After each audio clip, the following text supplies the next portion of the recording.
Okay, I ate the wild lettuce.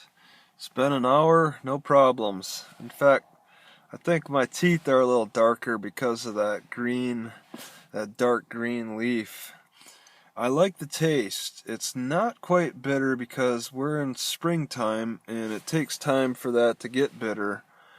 It towards the end of the maybe towards the summer or so it'll get really bitter, and then you can't eat as much. In the beginning, in the early stages, though, it's not so bitter and it's nice. My mouth feels like it got cleaned out, like squeaky clean, like maybe after you eat an apple or something. And that also gets to my throat, since I've been having throat problems or throat like sore throats, possibly from a sickness. Eating that wild lettuce has given a little bit of relief.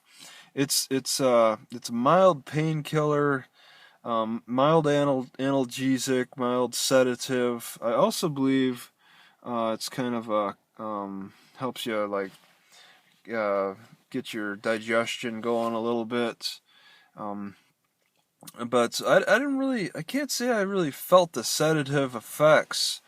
Uh, it, and I think maybe the magnet therapy is interfering with the effects of the wild lettuce.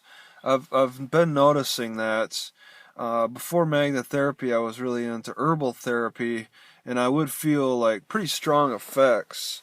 For instance, like eating valerian root in Wisconsin, I would feel the fatigue a little bit.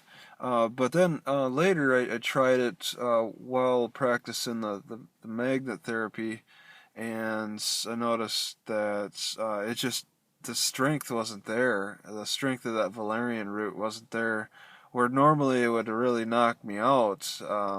It felt more balanced, and I think that's keeping these magnets around my neck.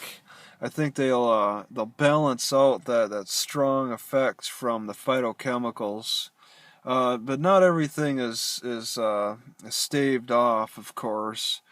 I mean, man, when I had that heart flu, that just knocked me out. I didn't know what I could do to. I think that maybe the magnet pack on my chest may have helped, but geez, it doesn't seem like I could in the next few years like I could survive something like that. If I get weaker as I get older, it's that's definitely a challenge. But yeah, this wild lettuce is good. I don't believe it's in the dandelion family. There's a dandelion next to it. I chewed on the dandelion. I am more comfortable swallowing the wild lettuce and than the dandelion. I'd much rather spit out the dandelion leaf. I'll suck out the juices and then spit out the leaf. Alright, with the wild lettuce, I don't mind swallowing that leaf down. It's tender, it's delicious. It's like lettuce, it's the wild lettuce. It's pretty much lettuce, so you could just swallow it down. And that's the great thing about springtime. You really want to pay attention to what's popping up in the spring, because that's your stuff that's going to most likely not be poisonous. It's like, I think the best measure is look for what's popping up in the spring and what's popping up in disturbed soils. Okay, those are two great indicators of whether the plant's going to be edible or not, because it's gonna rely on just massive, like, explosive growth, so it doesn't have time to create a poison. In fact, the wild lettuce, gets really bitter towards the end of the year. That's probably its defense.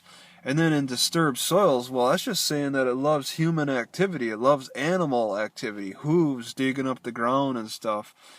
The plants that do best in those, I mean, those are the ones that grow fast anyway. The ones that grow best in the disturbed soils.